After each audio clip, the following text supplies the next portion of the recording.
오늘 우리가 읽은 이 말씀은 우리에게 많은 것을 생각하게 해주는 그런 말씀입니다. 특별히 가장 뒷부분에 이제 오늘 읽은 마지막 절에 우리의 마음을 섬뜩하게 만들어주는 말씀이 있는데 이렇게 말씀하셨어요. 예수님의 말씀입니다. 내가 너희에게 이르노니 너희 의가 서기관과 바리새인보다 더 낫지 아니하면 결코 천국에 들어가지 못하리라. 왜 우리에게 섬찟하나 하면 천국에 못 간다. 그러니까 섬찟하게 들릴 수 있고, 이 말씀이 그 당시 사람들에게는 우리와 비교할 수 없을 정도로 더 섬뜩하게 들렸을 것은 너희들의 의가 서기관이나 바리새인들보다 더 낫지 아니하면, 이건 불가능하거든요. 서기관과 바리새인보다 더 그 율법을 잘 지킬 수 있는 사람들이 아니거든요. 여기 말씀을 듣는 사람들이. 다시 말하면 너희들은 천국에 못 간다, 이런 말처럼 들릴 수 있기 때문에 오늘의 본문 말씀은 그 현장에서 이 말씀을 주님으로부터 직접 듣던 사람들에게 섬뜩함을 가져다 주었으리라 생각합니다. 어느 안식일이었습니다. 예수님께서 밀밭 사이로 지나가시다가 이제 예수님의 제자들이 따라오면서 그 밀이삭을 이렇게 훑어가지고 막 까불려서 이렇게 먹었습니다. 주님을 따르는 길은 종종 이렇게 배가 고픕니다. 어떤 사람은 험악한 죽음을 당하기도 하고 비난을 당하기도 하고, 그런 것이 주님의 길이죠. 이때 이제 예수님과 제자들을 못마땅한 눈으로 지켜보고 있던, 주시하고 있던 바리새인들이 즉각 이렇게 이 일을 제기합니다. 당신의 제자들이 안식일에 해서는 안 될 일을 하고 있습니다. 고발을 하는 겁니다. 그러자 예수님께서 그 동네의 회당에 이제 들어가십니다. 거기에 회당에 들어갔더니 그날은 안식일이었어요. 안식일에 밀가 부른 것을 욕을 시큰 먹고는 회당에 들어갔는데, 회당에서 보니까 한쪽 손 마른 사람이 있는 거예요. 그래서 이제 이 사람을 측은하게 불쌍히 예수님이 보시면서 그의 병을 고쳐 주셨습니다. 그리고 그날은 안식일이었는데 그날 오후에 내내 저녁까지 예수님은 자기를 찾아오는 많은 사람들의 질병을 고쳐 주셨습니다. 이날은 안식일이었습니다. 그런데 예수님은 왜 그 당시 유대인들이면 반드시 지켜야 하는 안식일의 계명을 어기고 범하고 또 이렇게 그 지금 자기를 해하려고 하는 사람들이 노려보고 있는 가운데 이런 일들을 계속 행하고 있는 것일까요? 오늘 말씀을 보십시오. 예수님은 이렇게 말씀하셨습니다. 내가 율법이나 예언서의 말씀을 없애러 온 줄로 생각하지 마라. 없애려 온 것이 아니라 오히려 완성하러 왔다. 예수님은 분명히 지금 들어오시면서 계속해서 밀도 막 그냥 안식일에 갈아서 먹고 또 병도 낫게 하고 계속해서 병도 낫게 하고 이렇게 하시면서, 이건 안식일에 해서는 안 되는 겁니다. 안식일을 범하고 있는 겁니다. 몸으로는 그렇게 하면서 말로는 이렇게 아주 말도 안 되게 내가 율법이나 예언서의 말씀을 없애러 온 줄로 생각하지 마라. 없애러 온 것이 아니라 오히려 완성하러 왔다.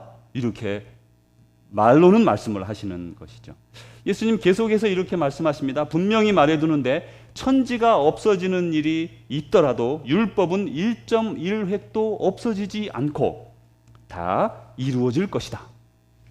그러면서 예수님은 율법이 끝까지 영존할 것임을 이렇게 말씀해 주셨어요. 이게 도대체 무슨 말씀입니까? 예수님이 행동으로는 율법을 범하는 일들을 계속해서 하고 있으면서 말로는 율법을 내가 완성하러 왔다, 율법을 폐하러 온 것이 아니다, 그리고 나는 율법의 완성이다, 이렇게 말씀을 하는 걸 우린 듣고 있는 것이죠. 예수님이 이제 이렇게 또 말씀하셨습니다. 그러므로 가장 작은 계명 중에 하나라도 스스로 어기거나, 지금 예수님 막 어기고 있어요. 어기도록 남을 가르치는 사람은 누구나 하늘나라에서 가장 작은 사람 대접을 받는다. 그러나 스스로 계명을 지키고 남에게도 지키도록 가르치는 사람은 누구나 하늘나라에서 큰 대접을 받는다. 이제 점점점 심화되고 있는 그런 표면적 그런 이런 서로 맞지 않는 상충되는 모습을 예수님이 나타내고 있습니다. 예수님과 제자들은 실제로 그 당시 율법을 여러 가지 규정들을 어기고 계시면서도 예수님은 이를 완성하러 왔다고 말씀하세요. 도대체 이게 무슨 말씀인가? 예수님이 지금 이렇게 표면적으로 행하는 행동과 가르치는 말씀, 그것이 다른 것인가? 우리가 이 내용을 더 살펴보기 전에 인사를 나누려고 그럽니다. 이제 그래서 이제 특별히 오늘은 제가 지난번에 제가 맞는 것 같은데요. 지난주에 오신 혹시 김진철, 정혜숙 선생님들 계신지요? 여기에? 안 계세요? 네. 우리 이제 같이 잠깐 인사 나눌 텐데, 우리 오늘은 5분 이상 이렇게 일어나셔서 서로 잘 지내셨는가 인사도 나누시고, 오래간만에 우리 집사님 4분 오셔서 반갑습니다.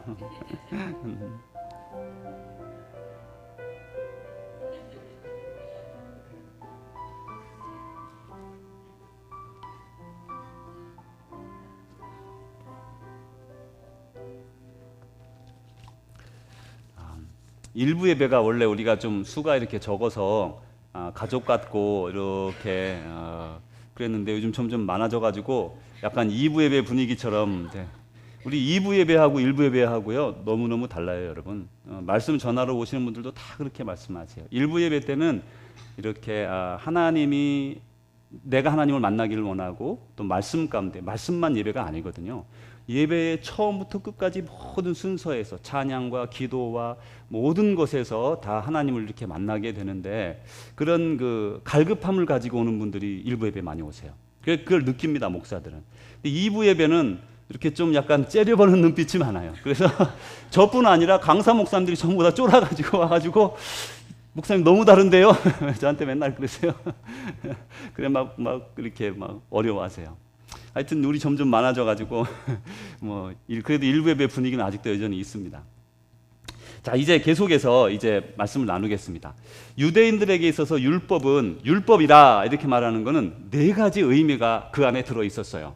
우리가 말할 때 그것이 꼭 한 가지만을 말하기보다 이제 여러 가지 중복해서 그런 개념을 가지고 이렇게 가지고 있는 단어들이 있는데, 이 율법이 이 이스라엘 사람들에게 그런 의미였어요. 어떤 거냐면, 가장 먼저 율법이다 사람들이 이렇게 통념적으로 얘기할 때 율법을 지켜야 한다 이럴 때 첫 번째로 떠오르는 가장 큰 중심된 개념은 십계명입니다. 십계명은 율법이다, 이것을 지켜야 한다, 이렇게 생각을 했어요. 두 번째로 율법이라 생각한 것은 이 이스라엘 사람들이, 유대인들이 가장 중요시 여기는 모세오경, 창세기, 출애굽기, 레위기, 민수기, 신명기, 요 성경의 첫 5책을 가지고 율법이다. 그게 가장 율법의 정수거든요. 율법의 사실 정수는 십계명으로 가고, 조금 더 확대하면 이 창출, 레민신 앞에 모세오경으로 이렇게 본다고요. 그래서 율법이라 하면 두 번째로는 창세기, 출애굽기, 레위기, 민수기, 신명기, 이렇게 5척을 율법이다 이렇게 사람들이 생각을 했어요. 또 다른 생각은 구약의 성경이 쭉 다 있는데, 이런 모세오경과 더불어 역사서, 예언서, 이런 모든 책이 다 지금으로 말하면 우리 구약 성경이에요.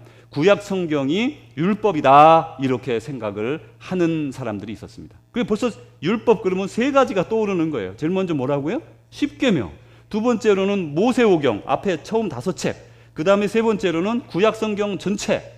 그리고 4번째로는 이 구약의 성경들이 쭉 있는데, 이 구약 성경을 내용을 확대하고 해석하고 적용해서 그 내용은 사실 무슨 뜻이냐, 그것을 자세히 설명해서 풀이해 놓은 그런 가르침이 있었는데, 그게 바로 서기관들과 율법 교사들의 가르침이었어요. 그리고 예수님 당시의 사람들은 대부분 율법이다 할 때에 그것이 율법이라고 생각했어요. 그러니까 이제 우리가 생각할 때 대원칙 이렇게 딱 정해놓으면 그거 가지고 잘 모르니까 세분화해서 만들어 놓은, 그래서 우리 실생활에서 적용할 때 모든 것에 적용시키는 부분을 만들어 놓았는데, 그것을 율법이라 생각했고, 그것을 서기관의 율법이라고 했는데, 그것을 그 당시 예수님 당시 사람들은 율법이라고 생각했습니다. 여기에서 이제 먼저 한 가지 또 여러분에게 참고로 말씀드릴 수 있는 건, 여러분 구약 성경이 있잖아요. 구약 성경은 두루마리로 만들어졌죠, 처음에는. 나중에는 이제 파피루스도 옮겨지고 하지만, 근데 그 구약 성경은 이게 구약 성경이다 하고 창세기부터 이제 마지막 말라기까지 39권이 정해진 것은 AD 90년, 예수님이 왔다가 돌아가시고 거의 100년이 다 된 주후 90년경에 유대인들이 결정한 거예요. 그게 다시 말하면 그 전에는 완성된 구약 성경이라는 것은 없었어요. 그렇지만 그들에게 이것은 하나님의 말씀이다라고 하는 흐름 속에 지금의 구약 성경을 그들은 마음으로 성경으로 받아들이고 있었던 거예요. 자, 이렇게 네 가지 이렇게 율법의 개념이 있어서 사람들이 율법이라 말하면 그 중에 뭐 어느 거 하나를 말하는 거지만 이것이 사실 상충되지 않거든요. 서로 상충되지 않아야 하거든요. 그런데 보십시오. 서기관과 또 유대 율법학자들의 율법은 전체 구약 성경의 말씀을 각 상황 속에서 다 적용시켜 놓았어요. 그래서 그거를 세분화해 놓았습니다. 예를 들면 이런 거죠. 이분들이 이제 전문 직업가였어요. 그래서 지금으로 말하면 뭐 법관 같이 또 법을 만드는 사람들처럼 그 내용을 하나하나 규정해서 연구하고 토론하고 해서 적어 놓기 시작했어요. 자, 이제 여기서 보면 이 서기관과 율법학자들이 이제 직업으로서 이 율법을 이렇게 정리하기 시작하는데, 안식일을 거룩하게 지키라. 이건 십계명부터 나오는 거 아닙니까? 십계명, 그다음에 모세오경, 뭐 성경 전체 다 나오는 말씀이에요. 이제 이게 원론부터 가죠. 안식일을 거룩하게 지키고 그날에는 아무 일도 하지 말라 그랬어요. 안식을 하라 그랬죠. 심지어 집에 사는 종도 또 동물도 이렇게 노동을 시키지 말라 그랬다고요. 자, 그러면 이 계명을 세분화하기 시작하는데 이렇게 세분화하기 시작합니다. 일을 하지 말라 그랬으니까 노동을 하지 말라는 거 아닙니까? 노동을 하지 말라. 그럼 노동이 뭐냐? 노동은 짐을 옮기는 거다. 안식일에 짐을 옮기는 건 그거는 노동을 하는 것이다. 그래서 안식일에 짐을 옮기면 안 된다. 그러고 보니까 짐이 뭐냐? 이렇게 짐을 옮기면 안 되는데 짐을 옮기지 않아야 되는데 짐이 뭐냐? 이렇게 하다가 그러면 서기관들이 정한 안식일에 운반할 수 있는 분량의 짐이 얼만큼이냐를 결정했어요. 마른 무화과 한 송이 무게에 해당하는 식물. 여러분 마른 무화과 아시죠? 한 송이에 마른 무화과 한 송이에 해당하는 이런 식물 한 잔의 포도주, 한 모금의 우유, 상처에 바를 만한 소량의 꿀, 한 장의 세관 통지서를 쓸 종이. 제가 다 이거 어떻게 외우겠어요, 그죠? 이거 그 당시 사람들도 잘 모르던 서기관들만 알던 그런 얘기죠. 한 개의 펜을 만들 만한 갈대, 또 이런 것들이에요. 그러니까 이거 이상 이게 갈대가 이제 펜을 하나를 만든다고 해보세요. 그러니까 갈대가 있어요. 이걸 들어야 될까 말아야 될까? 이거 들어도 되나 안 되나 이렇게 되는 모든 사람에게 이렇게 하나님을 따르는 게 너무나 어려운 거예요. 예를 들어 또 더 계속해서 나가면 어떤 사람들은 이제 안식일에 등잔을 이곳에서 저곳으로 옮길 수 있느냐 없느냐 이걸 가지고 경론을 합니다. 안식이 얼마나 무겁습니까? 등잔이 이게 얼마나 무거워요. 이게 뭐 꿀 한 모금하고 똑같습니까? 뭐 우유 반잔하고 똑같겠어요. 그러니 이거 옮기긴 옮겨야 되겠는데 안식일에 등잔을 옮겨도 되나 안 되나 이렇게 그 서기관들이 안 된다 그러니까 이거 얼마나 갈등이 많았겠어요, 일반 삶에서. 이제 그러면서 또 이제 옷 만드는 사람이 자기 옷에 바늘을 한 번 대었는데 이것이 죄를 범한 것이냐 안 한 것이냐, 안식일에 아기를 들어올릴 수 있느냐 없느냐 이런 것에 대한 경론을 했습니다. 경론. 뭐 하는 건지 모르겠지만 그 당시 이것이 바로 서기관들과 율법학자들이 밥 먹고 놓여서 월급 받으면서 하는 게 이 일이었어요. 그래 이제 결국 이런 걸 우리가 뭐라고 부르냐면 율법주의라고 부릅니다. 다 이렇게 세분화해 놔서 거기에 딱 안 맞으면 틀린 거예요. 그럼 죄를 범한 거예요. 죄를 범한 거죠. 그래서 안식일에는 글자를 쓰는 것도 노동이었습니다. 알파베트, 이제 이 히브리어는 알파베트가 있거든요. 알레벳, 기타 이렇게 쭉 나가는데 그 알파베트 2개를 기록하면 안식일을 범하는 거였어요. 1개는 괜찮아요. 그죠? 또 안식일에 병을 고치는 것도 노동이었습니다. 예수님은 지금 아주 상당한 노동을 하고 있었죠. 막 사람을 막 고쳤으니까, 막 한둘도 아니고 막 고쳤으니까 상당한 노동을 했던 것이죠. 그리고 이제 안식일에 벼 이삭을 이렇게 비벼 먹었던 제자들은 왜 그것이 노동이 되는가 하면 안식일에 타작을 했기 때문에 그것이 죄가 되는 것이었어요.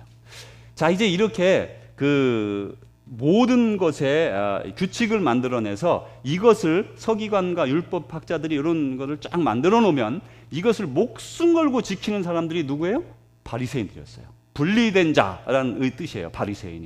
바리새인들은 그들이 정해놓은 뭐 그 상황이 얼마나 많아요. 삶에 다 관계있는데 이걸 모아놓은 이것이 처음에는 이제 책으로 만들어져 있으면 사람들이 보고 공부라도 할 텐데 책으로 만들질 않았어요.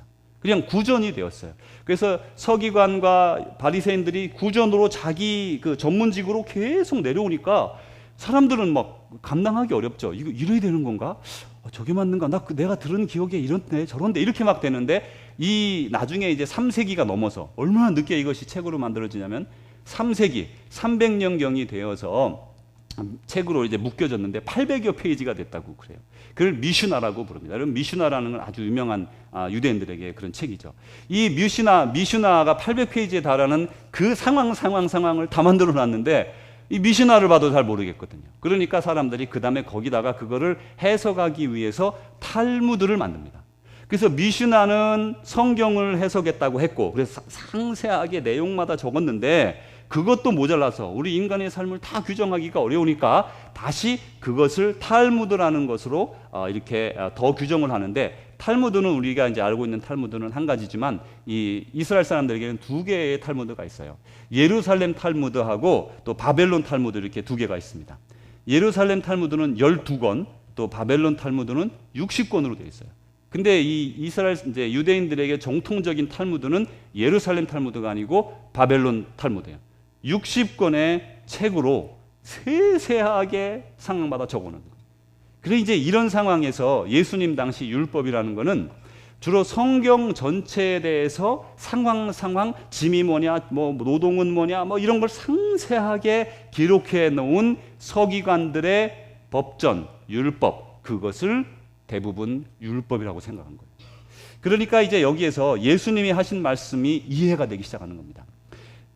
어떤 사람들은 서기관들이 만들어 놓은 말도 안 되는 그런 상세한 그 맞는 것도 아니에요. 그죠? 자기들끼리 그냥 막 토론해 가지고 만들어 놓은 그 법들을 율법이라고 불렀고 그리고 또 사람들은 생각을 했어요. 바리새인들은 존경을 받았습니다. 그걸 지켰기 때문에. 서기관들은 존경을 받았습니다. 그걸 만들었기 때문에. 그런데 그 속에 예수님은 그 세세한 엉터리로 만들어 놓은 그 내용을 지키는 게 아니라 하나님이 율법을 통해 우리들에게 그 이스라엘 백성들에게 주신 그 하나님의 마음 그것을 예수님은 율법으로 생각한 것이죠. 이제 안식일 아침 아픈 배를 움켜쥐고 밀밭을 거닐면서 밀을 까불러 먹는 예수님의 제자들 그들을 보면서 예수님은 그들을 불쌍히 여겼습니다. 반면에 이 바리새인들은 그들이 안식일을 범했다라고 그들을 정죄하고 있는 것이죠. 이스라엘 백성들에게 하나님께서 주신 율법은 이런 것이죠. 대원칙을 주셨어요. 내 하나님을 사랑하되 내 마음과 뜻과 정성과 힘을 다하여 하나님을 사랑하라. 하나님을 사랑하는데 어떻게 사랑하냐? 이것 조금 드리고 저것 조금 이렇게 말씀하지 않으셨어요. 그죠? 하나님을 사랑하되 내 마음과 정성과 뜻과 힘을 다하여 이게요 다 추상적인 얘기입니다. 힘을 다한다는 건 어디입니까? 어디까지 힘을 다해야 힘을 다하는 거예요? 다 이건 추상적인 거고 개인적인 것이에요. 하나님은 그렇게 우리에게 말씀을 주신 거라는 거예요. 그리고 또 말씀하시기를 내 이웃을 내 몸과 같이 사랑하고 자비롭게 대하라. 내 이웃을 사랑하는데 얼만큼 사랑해야 되냐? 그거는 내 이웃을 내 몸과 같이 사랑하라. 어떤 사람은 몸을 함부로 하는 사람도 있고 조금 더 세심하게 돌보는 사람이 있고 다 다르거든요. 그래서 거기에 맞게 내 몸처럼 내 이웃을 사랑하고 자비를 베풀어라. 그리고 무슨 일을 하든지 공의를 이루어라. 이렇게 대원칙을 성경에서 율법으로 우리에게 율법의 정신이 그런 것인데 그것을 이 바리새인들은 또 서기관들은 다르게 만들어 놓은 것이죠. 잘 살펴보십시오. 예수님은 자기를 따라다니는 이 제자들 안식일에까지 배가 고파서 이제 따라다니는 이 밀 까불러 먹는 그게 뭐가 그렇게 맛있었어요. 여러분 어렸을 때 밀 까불러 먹고 해본 적 있으시죠? 뭐 서울 사는 분들이 많아가지고 그런 거 못 해본 분도 많던데 뭐 불에 태워 먹기도 하고 말이죠. 그냥 비벼 먹기도 하고 그 배고프니까 그렇게 하지 않습니까? 그걸 불쌍하게 보시는 거예요. 측은하게 바라보시고 그들의 배고픔 이들이 나를 따르고 있는데 이들이 배가 고프구나. 그 측은한 마음으로 하나님의 나라를 위해서 그들이 희생하는 그 면들을 바라고 불쌍히 여기셨어요. 안식일의 회당에 들어가자 한쪽 손 마른 사람이 가련한 마음으로 하나님의 자비를 구하고 있을 때 예수님은 그 율법에 범한다는 것 때문에 그를 저버리지 않고 그를 사랑으로 불쌍히 여기시고 질병을 치료해 주시죠. 반면에 바리새인들은 예수님의 제자들을 보고 저기에 차서 율법을 범한다고 비판하며 책망합니다. 또 넘어서서 예수님이 안식일에 손 마른 사람, 여러분이 한쪽 손 마른 사람 아무것도 못하잖아요. 일을 못하는, 인생을 남에게 기대고 얻어먹어야 되는 불쌍한 사람의 그 측은함은 보지 않고 그의 손을 고쳐주었다고 그를 죽이기로 모의합니다. 이 예수님을 죽이기로 모의한 사건이 바로 안식일에 그의 오른손 마른 자를 펴준 그 사건을 보고서 이들이 예수님을 죽이기로 모의했습니다. 바리새인들이 세세하게 이렇게 정해놓은, 서기관들이 정해놓고 바리새인들이 지켜나가는 이 율법, 바리새인들은 이 율법은 지켰는지 몰라요. 뭐 아마 지켰을 거예요. 적어도 남들 보는 데서는 바리새인들은 늘 그 율법을 지켰기 때문에 존중함을 받았어요. 반면에 그들은 내 이웃을 사랑하라, 다른 사람을 존경하라, 다른 사람을 너보다 낮게 여기라, 하나님이 말씀하신 그런 자비의 마음은, 사랑의 마음은 없어진 거예요. 하나님이 주신 율법을 자기들 마음대로 고쳐놓고 그렇게 지키고 세세하게 지키고는 있지만 그 마음속에 다른 사람을 미워하는 마음이 가득한 거예요. 예수님 보기에 이것은, 그들이 가진 것은 율법이 아니었어요. 그들은 지금 율법을 엄청나게 범하고 있다는 것을 예수님이 책망하고 계신 것이죠. 이제 우리는 예수님이 말씀하시는 것, 내가 율법이나 예언서의 말씀을 없애러 온 줄로 생각하지 마라. 없애러 온 것이 아니라 오히려 완성하러 왔다 하는 말씀을 이해할 수 있어요. 우리는 이제 그 조그만 세세한 율법들을 다 이렇게 막 지켜야 된다, 뭐 이거 지키고 저거 그렇게 하는 것이 아니라 하나님이 주신 말씀, 그 대의를 우리가 온전히 이루도록 완성해야 된다고 주님은 말씀하셨죠.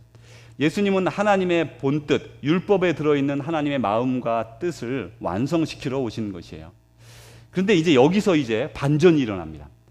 이제까지는 예수님이 이제 바리새인들이 예수님에 대해서 여러 가지로 항의하고 예수님을 죽이려고 모의하고 하는 그런 과정들이 나오다가 예수님이 바로 제자들에게 딱 돌아서서 이렇게 말씀하셨어요. 오늘 본문에 나오는 말씀입니다.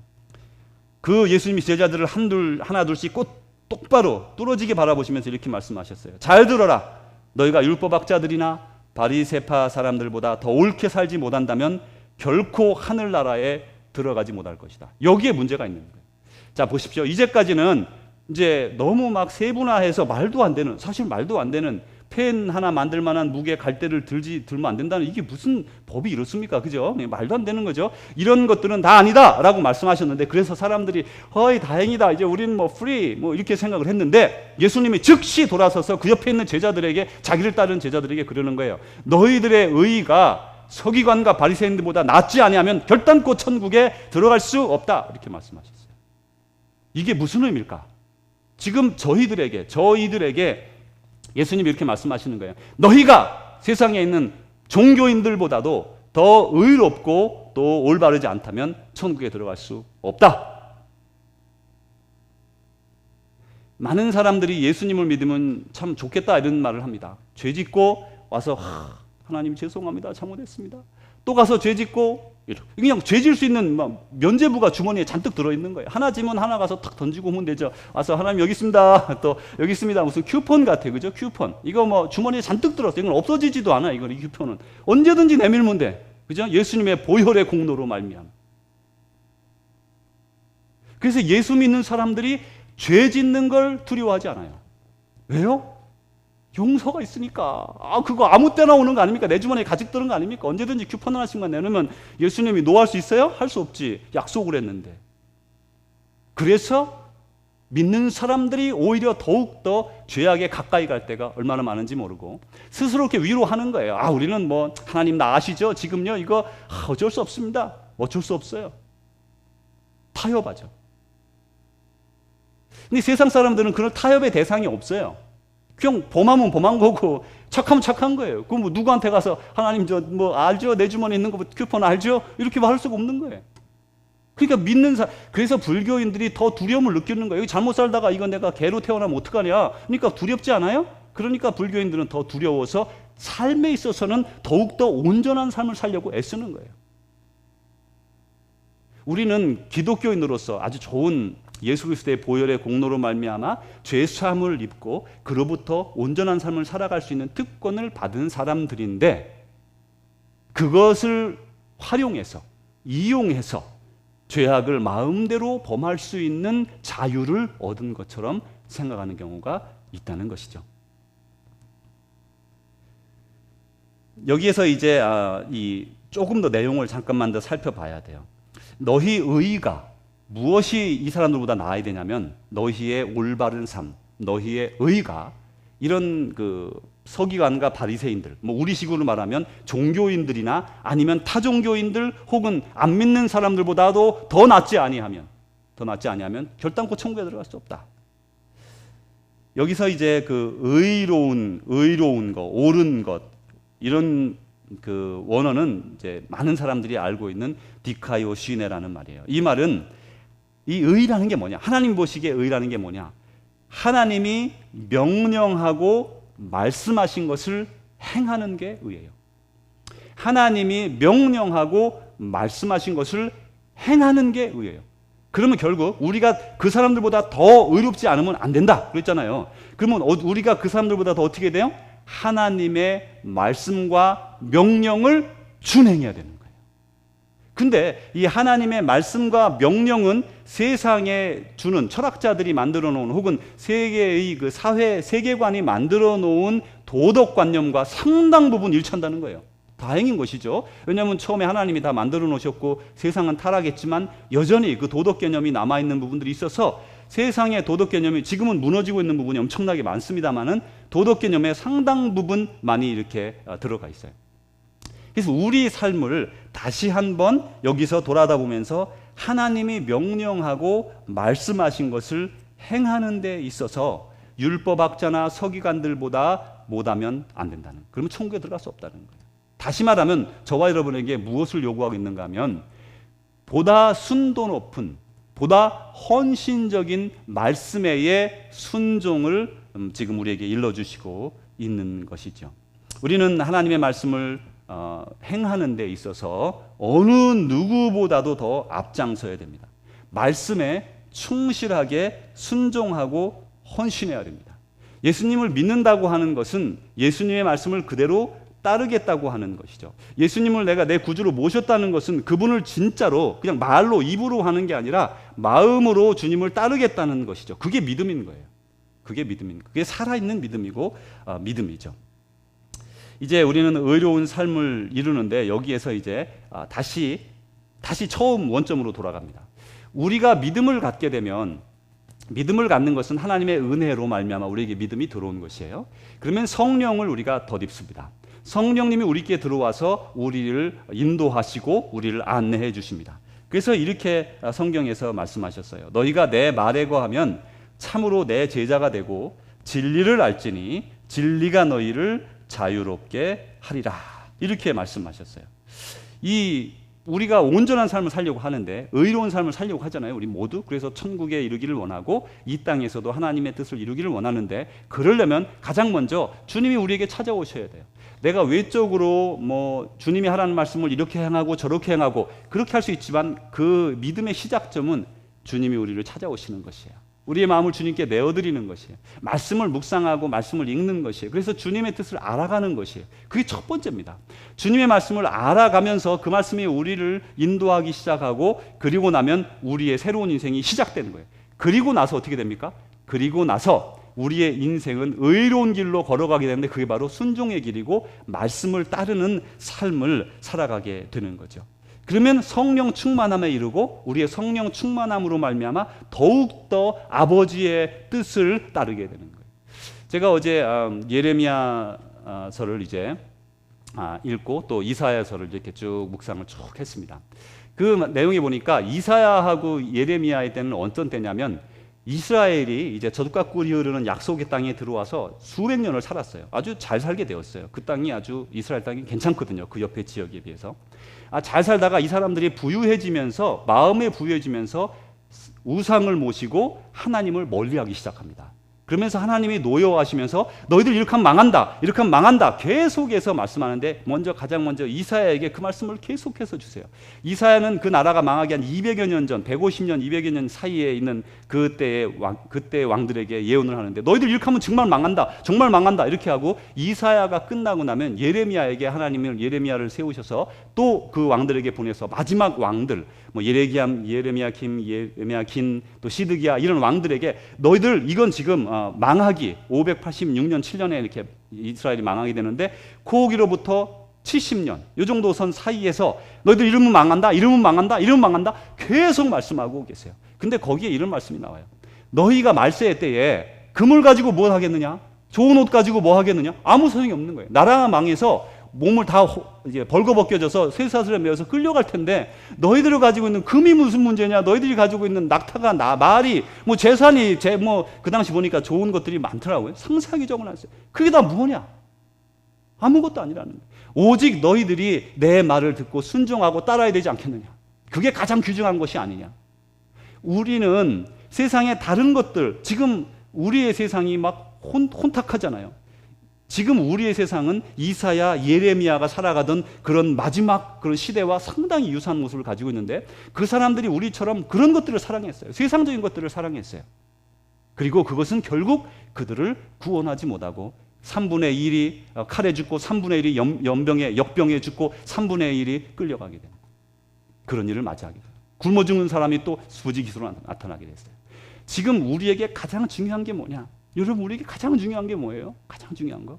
그게 무엇인지를 우리가 모르게 되지만 오늘 성령이 우리에게 임하면 내게 있어서 가장 중요한 게 뭔가를 보여주시고 그 속에서 그걸 알게 되면 그때부터 마음에 그런 의욕을 가지고 주님의 의를 따르려고 하는 노력을 하게 되죠. 그 노력을 통해서 하나님의 나라가 점점 이루어지게 되죠. 그래서 성 어거스틴은 성도의 생활, 신자의 생활을 이렇게 말했어요.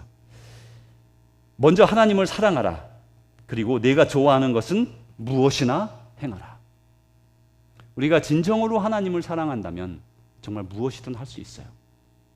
신약 성경에서도 그렇게 우리에게 말씀합니다.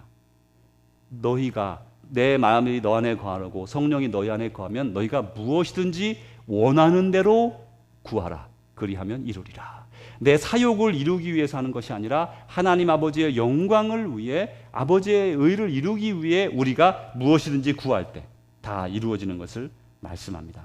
사랑하는 주의 제자 여러분, 이제 우리의 삶이 우린 믿는 사람들이잖아요. 우리는 천국 백성들이잖아요. 다 예약된 겁니다. 우리는 갈 수 있어요. 그런데 그 길을 가는 과정에 있어서 어떤 다른 사람들, 그러니까 그렇게 그냥 대충 믿으면서 그냥 쭉 한 50년, 60년, 70년 맞은 그런 믿어온 사람들의 모습을 따라가지 마십시오. 저도 그런 사람 중에 하나예요. 저도 50년 믿었습니다. 대충 믿는 것은 우리를 진정한 구원으로 인도하지 못해요. 여러분 그런 사람 멋있어요? 어떤 사람이 군인입니다. 근데 군대 해군에 들어갔어요. 해군이나 해병대에 들어가서 훈련은 별로 안 해. 그냥 평생 군인으로 살았어요. 그냥 평생 군인으로 살다가 슬쩍 제대했어요. 여러분 그게 정말 명예롭습니까? 여러분 그런 군인이 되길 원하십니까? 나 해병대인데 말이죠. 나 그냥 슬슬 그냥 적당하게 이렇게 하다가 나왔어요. 우리는 그런 군인 되고자 하는 사람 아무도 없습니다. 진짜 군인이라면 생명을 걸고 나라를 위해 목숨을 걸고 최선을 다해 무예를 익히고 그리고 전투를 준비하는 거예요. 그게 군인 아닙니까? 여기 우리가 가진 모든 직업이 있지만 대충 하는 직원 여러분 좋은 사람 있으면 손 들어보세요. 여러분이 사장님이라면 또 난 그런 직원 너무 좋아. 그냥 대충 막 눈만 살짝 속이고 그런 사람 너무 좋아. 세상에 그런 사람 좋아하는 사람 우리도 좋아하는 사람이 없어요. 우리의 믿음은 하나님이 우리에게 대충 살으라고 주신 믿음이 아니라 너희 의가 서기관과 바리새인보다 낫지 아니하면 결단코 너희가 천국에 들어갈 수 없느니라. 예수님이 하신 말씀입니다. 다시 한번 우리의 삶을 돌아보면서 이제까지 지나간 것은 어쩔 수 없지만 지금부터 우리에게 찾아오는 미래의 일에 있어서 여러분 바른 길을 걸어가십시오. 사랑을 선택하세요. 하나님을 선택하십시오. 하나님의 말씀을 붙잡으십시오. 공의를 세우십시오. 그것이 비록 우리에게 어느 정도의 불편함을 가져다 준다 할지라도 어쩔 때는 치명적인 불편함을 가져다 주고 우리 인생을 힘들고 어렵게 만드는 것처럼 보일지라도 그것은 진정한 아버지의 길이고 그것을 통해서 우리는 하나님의 능력을 덧입고 새로운 사람으로 거듭나게 되기 때문입니다. 사랑하는 주의 제자 여러분, 사랑하는 여러분의 인생이 어린아이들이 사탕을 좋아한다고 맨날 사탕 주는 부모가 세상에 어디 있어요? 애들 치고 사탕 안 좋아하는 아이들 잘 없어요. 뭐 그런 애도 가끔 있더라고요. 그런 애들 근데 잘 없어요. 사탕 좋아해요. 그러나 그 사탕이 아이를 키우지는 못합니다. 우린 다 압니다. 다 압니다. 우리도 내게 좋은 것, 내 눈에 좋은 것, 내가 안락한 것, 그것을 위해 이 땅에 태어난 것이 아니라 아버지의 뜻을 이루기 위해 태어났음을 다시 한번 기억하고 훌륭하고 멋진 믿음의 용사로서 미래를 일구어 나가는, 또 하나님이 여러분 다 천국에 이르렀을 때 잘했다, 착하고 충성된 종아, 너희를 환영한다, 내 기쁨에 참여하라 칭찬 듣는 여러분 모두 되시기를 주님의 이름으로 축복합니다. 기도하겠습니다. 하나님 아버지, 저희를 자녀로 불러주시고 군사 삼아주시고 종 삼아주신 것에 진심으로 감사합니다. 주님, 저희들을 불러주셨으니 저희들이 온전히 주님의 것으로서 주의 나라를 일궈 나가는 충성된 종, 우리의 의가 서기관과 바리새인들과 비교할 수 없이 멋지고 아름다운 순종하는 말씀을 따르는 온전한 종들이 되어지게 하옵소서. 예수님 이름으로 기도합니다. 아멘. 사랑하는 주의 제자 여러분, 여러분 혹시 어려움 가운데 있습니까? 질병으로 말미암아 고통당하고 있습니까? 기도의 제목이 있습니까? 안타까운 일들이 있습니까? 여러분 주님께 다 의탁하세요. 비록 생명에 어려움이 있다 할지라도 우리 하나님 아버지는 우리를 사랑하사 우리를 생명싸게 싸시고 그의 날개 아래 우리를 숨기시며 보호하시며 온전케 하시는 이 그분이 바로 우리의 하나님 아버지이시기 때문입니다. 여러분 힘내십시오. 주님 안에서 여러분은 반드시 승리하고야 말 것입니다.